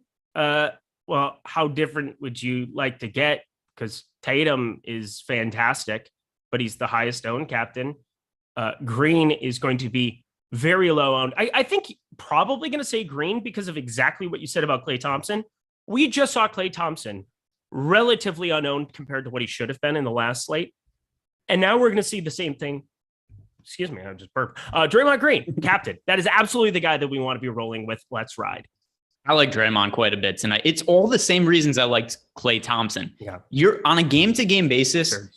There's not that much reason for your projections to look different from other than injuries or something crazy different with the rotations. But why would your projections be different in game 3 versus game 4 of the series? Why would your projections be different from game 2 to game 3? Well, I guess that's a little different because home court changes, but at least game 3 to game 4, nothing has changed. But people are all of a sudden, Klay is massively popular today. Everybody hated Klay 2 days. Is that all you guys need to see? You just need to see him make a couple shots and now you want to roster him again? Yep. I like Dre a lot today. I know that he was piss poor last game. He said it himself. Did you see his press conference after the game? Sure did. Yeah. He's asked, how do you think he played today? He said, like shit. That was the end of and he was correct. That was how he answered the question. I think he's going to play better today. I don't think people are going to want to roster him in DFS. His price has come way down. I'm buying low on Draymond. I'm with you. Let's ride. All right. So Connor, that's where we're going. Current poll, by the way, Golden State 51%, Boston 49%. I'm curious to know, by the way, Gordon Powell posting, I did not like Dre last slate. I liked Klay in the mid-range. Yeah. Klay was my guy last slate. That was absolutely his guy. You are wrong, sir. I'm kind of curious do people not want to play Dre at all today? No, they don't. They really don't. Yeah, Isaiah Thomas just went on blast and went viral. You saw the podcast stuff. You saw this and that and yada, yada. The people aren't going to play Draymond the way that they should. If we go back a game, what was his rostership? Let me just actually pull this up. There's no use in not using the tools at my disposal. One of the beautiful things, lineup rewind over on Fantasy Cruncher. I would check that out as an add-on. It is lovely. Fantasy Cruncher, the best optimizer in the game. Not close. Let me pull this up here. So just taking forever. This is great television. Would you like to do anything else while I pull this up? I'm just pulling up because I mean, it's sometimes fun to get into chat to discussions with individual people in chat. Draymond was in the optimal lineup 2 games ago. He just wasn't last game. And 2 games ago was also a blowout. I'll double down on this. I'm going to bet all the alternate props on Draymond also. His assist prop is 5.5. His rebound, I did it before the show, but that aside, I'm going to pretend I'm doing it. Draymond, his assist prop is 5.5. His rebound prop is 6.5. I like the overs on both of those. They also look pretty good on Odd Shopper. And let me see if those have changed at all. I'll pull up Odd Shopper. But before we had started the show, those were 2 of the top bets we had over there. And has that changed? It is not. Those are still 2 of the top bets, still numbers that are available. I like getting them. It's not free money or anything, but there is ways to get free money in sports bet, Eric. Do you know how to do this? I believe there might be a BetMGM thing you can take advantage of. You're damn right there is. If you sign up at BetMGM using the promo code LBLBets, you could also use the link in the description box below. You head on over to BetMGM, you sign up for the first time, you place a $10 wager on tonight's NBA game, and they're going to give you $200 for free when any player hits a 3-pointer in the game, which is going to happen at some point. It's a guarantee. If it doesn't, Eric will pay you out of his pocket personally. So go sign up over at BetMGM using the promo code LBLBets, get $200 for free. All right, let's talk about the mid-range plays now, where we've got a bunch of guys that are priced really close together. Klay Thompson, Marcus Smart, Andrew Wiggins, Al Horford, Draymond Green. So of this range, by the way, neither you or I were wrong last slate. Like even before when we were talking about Klay ended up scoring was like half a fantasy point more than Wiggins over on FanDuel. It was a marginal difference on DK. Both of them were really good last game. Now for today, who are you going to go with? Who's your favorite play in that range? It's Andrew Wiggins again. I think that's probably why is that we just saw how many people just obsessed over Klay Thompson coming back to life. And Andrew Wiggins just quietly 40 minutes, 36.75 DraftKings points across the board, just has multiple ways of getting there, adding some stocks to the fray. I mean, him and Klay are so close, but Wiggins is a little just slightly more expensive. And it seems as though in terms of captain, they're so close. They're within 2% of each other for the utility spot. I'm still going to prefer a little bit more Wiggins when you see 9% or 8.5% difference between the two in terms of their rostership. I mean, Klay out of the middle of nowhere, you're dead on. He's the most popular utility play on the slate. That makes me want to just get to a little bit more Wiggins, but same as last slate, I want to get to both of them. They're my priority guys from the Golden State side, along with Draymond. I'm shorting Steph for the 4th straight game. That'll go well. And I was joking about it last game when I said that what's going to happen is Klay is going to have a ceiling game and he's going to go from unowned to being really popular, just like Bam. It actually might go that exact same way. Klay is crazy popular today. Klay. So once again, just based on recency bias, and I already see that people are talking about how bad Dre is in the chat. I like Dre. The more people tell me they don't like Dre, the more I like Draymond Green today. Just because all these guys are fairly similar. There shouldn't be a big projection difference in any of them. I just want whoever's the lowest owned, and I am starting to suspect that's going to be Draymond, just like I thought it was going to be Klay last game. I think it's a good buy low spot. Sure is, baby. Sure is. Is there anybody in this range you dislike? It's a 1-game slate. It is what it is. But what the big question mark for me in this slate is Kevon Looney. Like, what were the Warriors doing not playing Kevon Looney the entire 4th quarter when he's been so effective? And I know if Al Horford knocks down shots, I think I said this in the show on a show with Lofty leading into game 1, where that is going to be one of the huge parts of the series. If Al Horford can knock down threes and make Kevon Looney get out of the paint, there's going to be times they have to take him off the floor. And it really only happened in game 1. Al Horford went 6 for 8 from 3. He hasn't really shot the ball from 3 the last 2 games, 0 for 0, 1 for 2. But it's one of those things where Robert Williams was really effective, and Kevon Looney, it just was very strange that they tried to, up the variance right out of the gate. They weren't down that much in the 4th quarter, and they just took Kevon Looney. He didn't play a minute throughout that entire 4th quarter. So I would say I dislike him in terms of a raw projection, but I can't imagine coming off of 17 minutes and seeing only 18.8% ownership that he doesn't have that kind of a ceiling that we've seen multiple times in the last 2 series. So I'm getting to quite a bit of Kevon Looney in the captain spot. I think that it's just a sneaky spot. He's sub 3% on DraftKings, sub 20% on DK. Do I think his median projection is going to be all that good? No, I do not. Oh, shit. He's not starting. Never mind. Okay, so now we have. So it's funny. I said before that the starting lineup shouldn't be that different from a game-to-game basis. By the way, Draymond Green now rebounds. Smash through it. The roof. Smash it. I'm going to Prize Picks right now. Let's just do the Prize Picks here. Yeah. Use promo code Awesemo. Go. Prize Picks. You guys signing up. Use the promo code Awesemo. Get up to $100 bonus on your first deposit. And we have some good look. So first, unders on Looney, right? We're firing unders on Looney. We're looking at overs on Draymond Green for rebounds and overs on Otto Porter Jr. You got to go now. Go. Yeah, that's what I'm doing also. Firing up the sports books. Take it. Looney is not starting Gordon Powell. You heard me. It is Otto Porter. Hey, Porter. By the way, I love this move for the Warriors. I don't like it for my Celtics bets.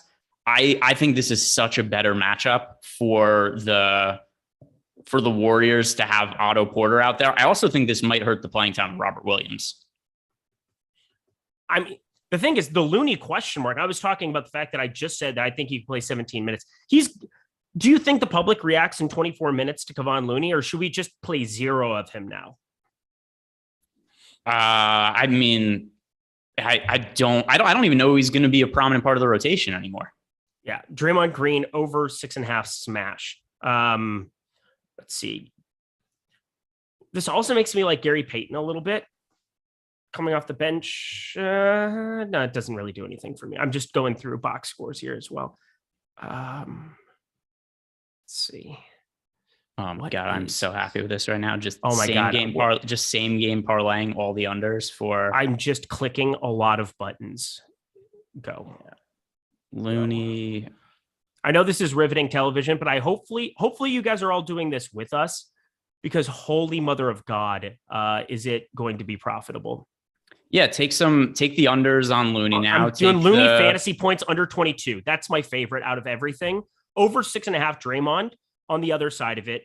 And you have to play another Celtic on the other side for Prize Picks purposes. So that's kind of an important talking point. What's the best Celtics play? I think Marcus Smart, the over 5 rebounds, that is a 70% expected win percentage on Odd Shopper. That's kind of the one that I'm targeting. He played 40 minutes. I'm boosting Marcus Smart up quite a bit. He's probably my favorite under-owned captain option. I had kind of talked about him from the Celtics side, but yeah, this has changed a lot of things for this slate, and it's going to be awesome. Hopefully we can really capitalize on this. Also, Marcus Smart, it's down to 4 rebounds on it's 5 assists. Okay, we want the over 5 assists for Marcus Smart. I was looking at that incorrectly. So 5 assists. You can still cancel your entry within 5 minutes over on Prize Picks. So take advantage of that. All right. Over Draymond Green, 6.5 rebounds, under 22 fantasy points for Kevon Looney, over 5 assists for Marcus Smart. That is the play of the day for NBA. That all rhymed. I dig it. And all right, I've got my favorite Looney bet is under 7.5 rebounds, at least for sports betting purposes. I was able to get in on that. I think it makes a whole lot of sense. Looney props just came down though, but pretty happy with what we have there. Otto Porter. I didn't get any Otto Porter props in though yet. Let's see. What do we have for Otto Porter? Looks like those Aaron Ashby is pitching like absolute trash, dude. It is unbelievable. Yeah, I think he only has two swing and misses. Yeah, it's just horrendous. This is like the absolute nut low from Ashby. All right, back to NBA. Got that out somehow. Good Lord, he's going to get pulled going into the. Yeah, all the props are down now for the game. All right, yep, so I got them all up on Prize Picks. They're still up on Prize Picks. I was just clicking a lot, so keep doing it. So from a DFS angle now, what does this change for us? What are we looking at? To go back before, more conviction in the Otto Porter is my favorite utility play for Michael McKinney's super chat before. Yeah, and that's the other thing too. If you're looking at pure fantasy score, Kevon Looney shorting him, you don't have Otto Porter listed on Prize Picks. Again, this is my absolute baby, but you have 5.5 points. You have 9.5 points plus rebounds. You have 11.5 points plus rebounds plus assists. Those are all props that I like. I would be rotating them quite a bit with that under. Actually, I'm just going to keep doing that over and over again here, along with, let's see. Yeah, we're going to take the Boston. I'm going to keep just playing smart. That 5 assist prop is just too low. Even if you have that, it goes down to the next tier in terms of a payout. So 5 is a push on that, and you're still getting paid out 2-1 on your money. So I'm just rotating this Porter over on all of these props, the under on 22 fantasy points for Looney over and over again. I mean, anything under makes sense also. So here's one prop that's still up right now over on FanDuel. They have the series averages for most of each stat, average per game. Looney's the current betting favorite at plus 130. You can get Al Horford at plus 175, Draymond Green at plus 600 to lead the series in rebounds per game. I don't know that Looney is going to play significant. He might not even be in the rotation today for all we know when it comes to Looney. There's I think wide range of outcomes. Yeah. Either way, though, I think taking Horford plus 175, Draymond plus 600, that would make sense. Here's something else I just bet. Draymond Green is 21-1 to have a triple double, but if you parlay 10 plus points, 10 plus assists, 10 plus rebounds, 40-1. Jesus. 40-1 on Draymond Green to have a triple double tonight. I like it. Useful. Now, as for the DFS purposes, what are we going to do with Otto Porter now that he's starting? We're going to play a lot of him. We're going to play him. Yeah. Whoever super chatted or asked about Otto Porter, where I just kind of assumed he was in the captain spot. We're going to play him in the captain spot now because he's going to be drastically underowned, specifically there.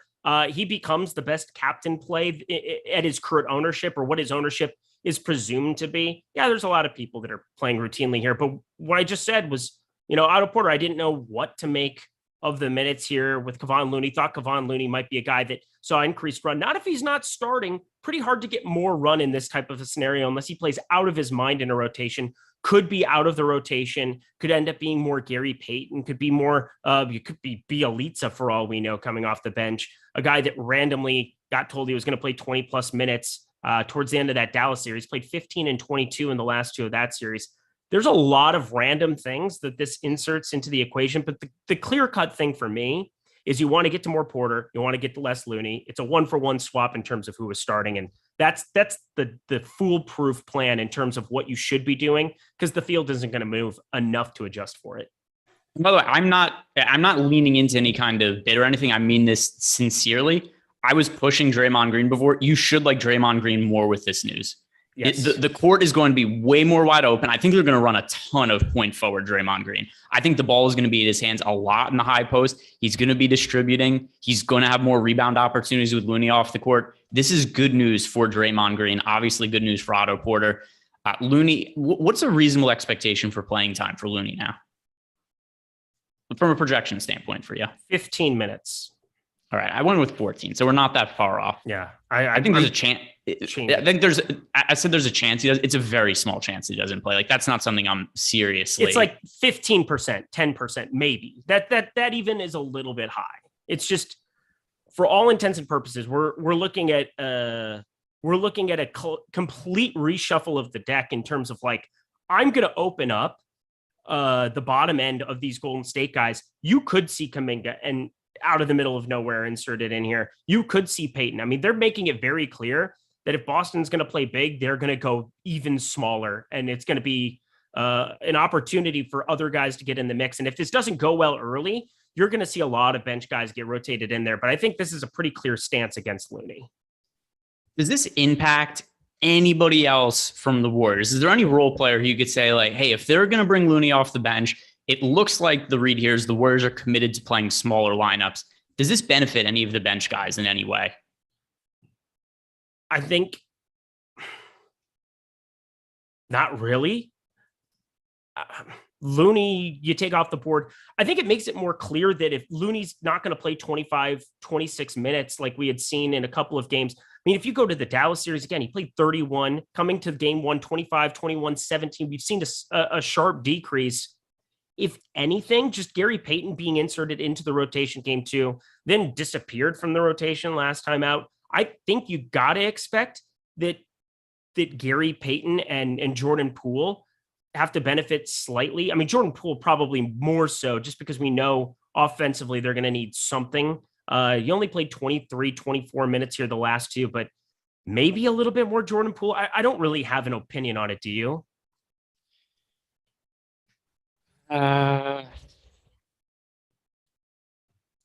asked because I don't know, and I was kind of trying to figure it out.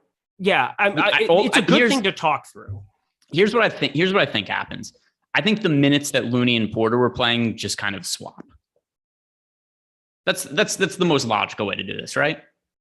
Yeah, it is. But also, I mean, Porter. That is true. I mean, Looney they played weren't playing 17. That seems weird. I'm just giving Porter. I'm giving Porter 26 minutes. How many are you giving him? 24, which still makes him a very good play. If I put him for 26, 25. I think Iguodala is in the rotation today now. I would agree that he probably is. I said I'm more inclined, just because of this, to open it up to Kuminga, to Iguodala, to not Kuminga. Payton. He's 1K. I mean, Payton I liked anyway.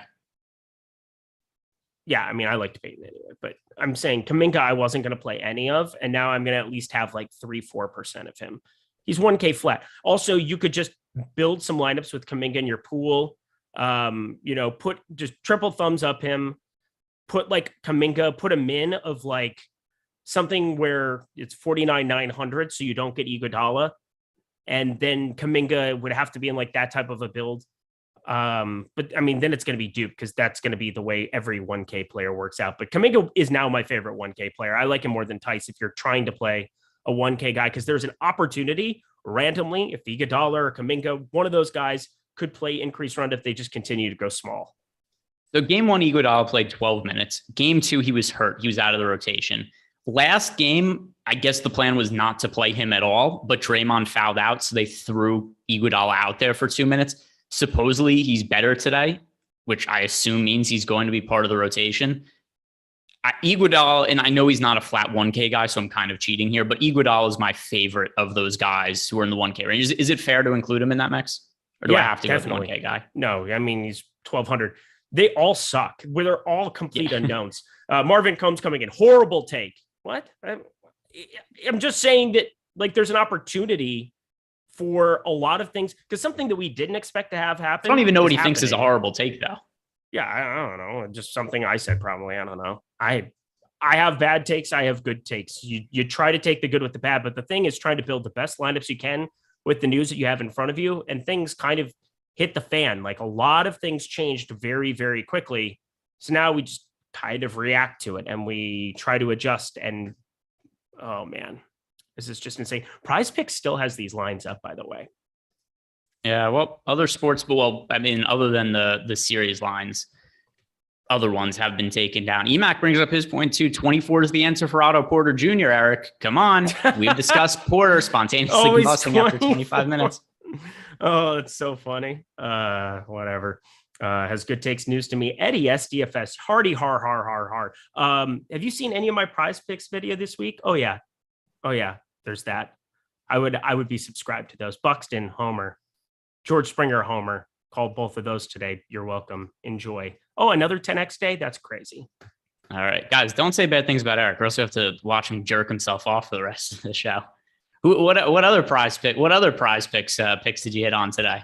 Strider over 5.5. Let's see. What else do I have here? I've got a lot of them. Yeah, the one that's going to kill me, that's going to really hurt, is the it's going to be, I took the over on 5.5 for Aaron Ashby. The under is going to come in overwhelmingly easily. So that's sad, because I had a lot of him boxed in with Buxton home run, 1.5 total bases, Buxton, Spencer Strider. Buxton was by far my favorite play. I have him in 30 different Prize Picks. All right, there you go. Another super chat from our guy, Freddie. Same question as last game. Will Nemanja Bjelica score any fantasy points? So yesterday, 2 days ago, he wanted us to predict whether he would have over under It was over under 0 fantasy. Well, it couldn't have been an over under. You just wanted to know if you'd have more than 0 fantasy points. So Bielitsa got 1 rotation. He played 3.5 minutes. He had 0 stats, and then he got stat corrected in assist after the fact. So we finished with a cool 1.5 fantasy points. Don't play Bielitsa today. Don't play Bielitsa today. I don't like Bielitsa. Pain and suffering and sadness do not partake. Do you like Bielitsa at all? I have like 4%. I said I just opened it up to like I have like 6% Iguodala. I have 4% Bielitsa. I have 4% Kuminga. I have 28% Gary Payton. I have a lot of different things that I did not have before that news. So 10 minutes from now, the slate is going to lock. The game, I don't know exactly when the game's going to start. We can take guesses on that. But here is what is going to happen, what you guys should be doing on your Friday night. Josh and Laufey, they are going to be on playback again. If you guys joined last time, same thing. Easy to use. You go over to playback, free. It's kind of like YouTube, but here's the difference. You could watch the game while people are talking. So Laufey and Josh will be on screen. Laufey will probably be drinking. Josh will be not sober off other substances. And the game will be right there while they talk about it. And you guys probably want to be checking it out. So go to playback. I'll put the link in here, playback. So because of the way YouTube works, we can't directly place the link, but I could do the playback thing in there and it'll have a link to our site, which will then have a link to playback over there. Super easy to use. Eddie Sedja, best captain for DK GPP and 3 core guys. Eric, he wants you to answer in your Mike Tyson voice. My Mike Tyson voice? I don't have a Mike Tyson voice. Yeah, you're just somebody with a list. Oh no. Mike Tyson. Yes. I can feel it coming in the air tonight. I love this spot. Bum. You just sound like somebody who's deaf. Like that's not Mike Tyson. You just sound like somebody who's deaf. Do some signs for me too. Which totally unfair. You were put on the spot, and there we go. It's my name. You put on the spot. It was an unfair question, but Eric always being a good sport. He came through anyway. Best DK captain. I really like getting to Draymond now. 3 core guys. So Draymond at captain is something I really like now. And other core guys, Jason Tatum as a pay up option, Draymond in the mid range, Porter to save salary with. I don't know what I could possibly disagree with there. All right, there we go. We're on the same page. What people really liked here. Oh, this is the best one. Chad Counts. You sound like the death guy from Family Guy, which is what he sounded like. Thank you. I don't think that was a compliment, was it? Sure wasn't. Sure wasn't. You guys are horrible people. I was just trying to do a Mike Tyson impersonation. Nothing I did makes me a bad person. All of you are the bad people. I have to be honest. If Eric did a spot on Mike Tyson there, like a 10 out of 10 Mike Tyson impression, I would have enjoyed it less than what he just did. Significantly less. Oh man. You know what? This is why you pay me the kind of big bucks, the average bucks. But it's not every day that Eric earns his 50 cents per show. He did it today. So we've talked about the Warriors bench guys. Yeah. He's gonna be outside with his cup and his tattered clothes and his cardboard sign right after this. We've talked about the Warriors bench guys kind of because we had to with the starting lineup change. What about the Boston bench guys now? Because we've gotten to a point now with Otto Porter becoming obviously a really strong play that I don't think there's that much to like from the Boston Celtics bench. Do you see it any differently? No, they are so far from priorities. I'm not playing Pritchard. Grant Williams dead to me in every sense of the word. Derek White. The thing is, these guys are still going to have ownership. Like, and if you're playing more than 20 lineups, 150, or if you're playing 150, you're going to have these guys sprinkled in. But how do you get close to prioritizing them same way as Otto Porter? Even if Otto Porter's 45%, that is not high enough. Like, that's the thing that goes understated with this is Otto Porter has a massive ceiling at 4,800 for this slate. And none of these other fools, whether that's, even Derek White at 6K or Grant Williams or Peyton Pritchard or Gary Payton II, like none of them have even close to what Otto Porter has for an opportunity here. So you just jam. Like you're jamming Otto Porter. You're playing the Otto Porter game. You're shorting Kevon Looney. You're not playing him. And whoever randomly shows in a couple lineups from this Boston bench is kind of whatever. But if you're making one lineup, I don't know how you possibly land on any of them. Same. I think that totally makes sense. Even in large field GPPs, I can't prioritize Derek White anymore. I have Otto Porter Jr. project for more fantasy points, and he's less expensive on both FanDuel and DraftKings. I will say there's one very clear-cut Otto Porter captain lineup where it goes Porter Jr. captain. You got both of the stud Celtics, Wiggins, Thompson, Green. Don't play that one. Like it feels like that is going to be something a lot of people do. So I'm going to like do a 1-for-1 pool situation or try to get Robert Williams into those type of lineups and maybe beat one of them. Green, Wiggins. Yeah, that's going to be more of my 1-for-1 swap, but there's a very clear cut way that a lot of people are going to be building it. So just be careful that if you're going to go Porter captain, there's a very clear cut path that's going to be zeroed out. There's one clear cut path with 400 left over. Don't play those two because they're going to be duplicated to the moon. Well, there are different iterations of that lineup because I'm just building on my phone right now. I'm doing it but too. I mean, even if you play the Horford one instead, it's not like if you play the Horford, those are also going to be massively duped lineups. If you're doing the Porter at captain lineup, I guess the way to do it is you leave Steph out of it. Yeah, you leave Steph out, and then you leave Steph out, and you go Wiggins Green or Clay Green. I think both of those are just fine. You kind of go that route. Maybe Robert Williams to get a little bit different as opposed to playing the Wiggins one, because you have Wiggins and Horford and Smart that are all kind of right there. It is going to be very.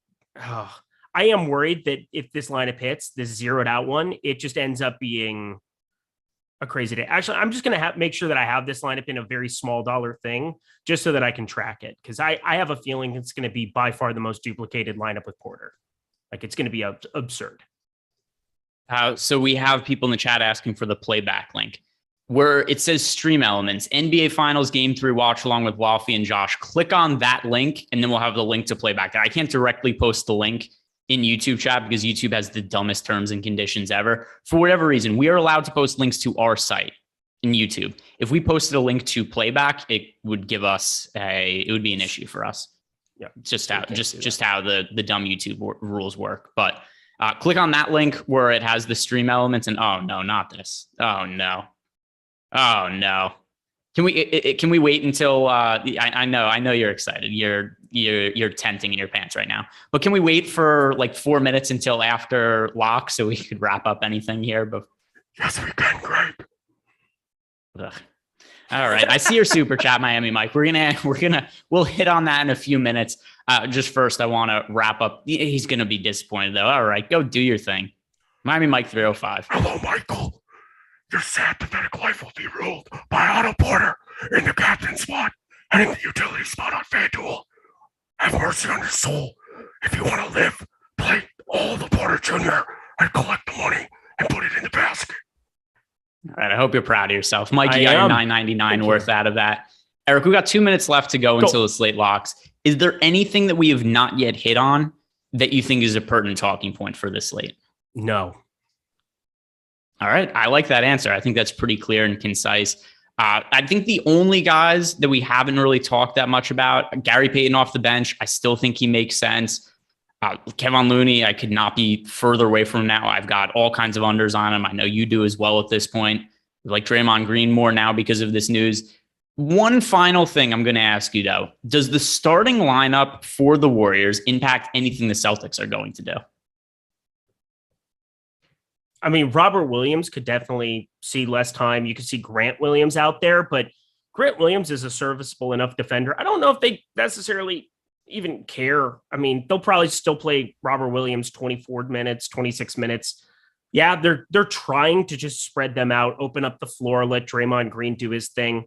But I can't imagine that I'm going to decrease in 8,500 Robert Williams or what's his tag over on DK, because it was just like ridiculous too. It's 6,200. I mean, if he were more expensive, we could have that conversation. But Robert Williams, such a good fantasy point per minute player, has all the opportunity to go out and put up a massive stat line at 8,500 on FanDuel. He's still unavoidable for me. Totally makes sense. The one that I'm the most concerned about is Robert Williams. I just think it introduces, there's already a really wide range of outcomes with Robert Williams. We've seen his minutes be up and down throughout the playoffs, depending how his knee feels. Now the Warriors are going smaller. Maybe that runs Time Lord off the court. And then one other thing also keep in mind, the playoff games, at least before, there wasn't as much rest. The finals games have had 2 games in between. I do worry a little bit if this is a different makeup for Robert Williams with 1 day of rest instead of 2, just because of the condition of his knee. We'll see, though. It's just a guess, right? These are all narratives. It's going to seem really obvious after the game ends. It's a little harder to say beforehand. I don't know with Robert Williams. I don't know how healthy he is. I don't know how healthy Steph is for that matter either. But we're at lock. Tyler, by the way, do you need to help those guys switch over? All right, he doesn't know. Way to go. Well, either way. Tyler Xander, everybody. I'm mid contender, man. I don't know. I haven't been told anything. I think they know how to do it. Okay, so those guys are good. Here's what you guys are going to do. You're going to head on over to Playback, and you're going to watch Josh and Lofty do a play-by-play announcement of the game, and it's going to be fun. Hang out. Even if you guys just want to listen to the game, you could still do that as well. You could mute Josh and Lofty and just have the game turned up. You get to see their pretty faces on screen, which is, I mean, who doesn't want that? Dude, Porter's ownership is so effing low. Oh my! All right, let's pull this up. What did it end up being? My God, on FanDuel, 21% at 7,500 for Otto Porter. I mean, that is just my God, unbelievable. 29% owned in the $25 on FanDuel. Oh, this is on DK. You mean on DK? He's 3.9% in the captain spot. Boys, it is Otto Porter night. It is. Oh my God, Eric had to adjust. This is a lot for Eric to handle. Low owned Otto Porter. He got to do his. Eric got to do his jigsaw voice. Oh my God, this is good times. He's going to do it again. He's going to give Mike a free one. Tell him how excited you are about Otto Porter's ownership. Hello, you fucking idiots. Way to roster. Nobody of value missed the best play on the slate. Your life is in jeopardy. Now we have to find what is Looney higher owned than Porter today? Oh, that would be the most beautiful thing I could ever imagine. Dude, I can't believe Porter Jr.'s ownership. Kevon Looney, 16.3% ownership. That is a lot of ownership for Kevon Looney. By the way, Klay Thompson, 56% owned today. Draymond, 39%. Not as low as I was hoping for. Still a little bit too low, but really, that's what we're doing with Klay. But I don't have an issue. I think Klay's a fine play in the mid-range. It's just a lot of ownership for a guy who was unowned last game. Yeah, I have 100% Otto Porter on FanDuel. All right, guys. The game is going to be starting soon, but don't stay here. You want to go on over to Playback. Check out Josh and Lofty. Before you leave, though, like the video, subscribe to the YouTube channel, head on over to Playback. I'm going to throw the link in one final time for you guys. It would help if I spelled it correctly. All right, I'm going to do it one more time where I spell it correctly. And you're going to see a prompt is going to pop up in the YouTube chat. It's going to have a link over to awesemo.com. You click on that link. On that link, it has the link to Playback because YouTube is stupid. That's how we have to take advantage of it. But that link that's up there right there from Stream Elements, click on that. That'll get you to the good spot. Go check out Josh and Lofty. Thank you guys very much for watching. Good luck. Have a great weekend.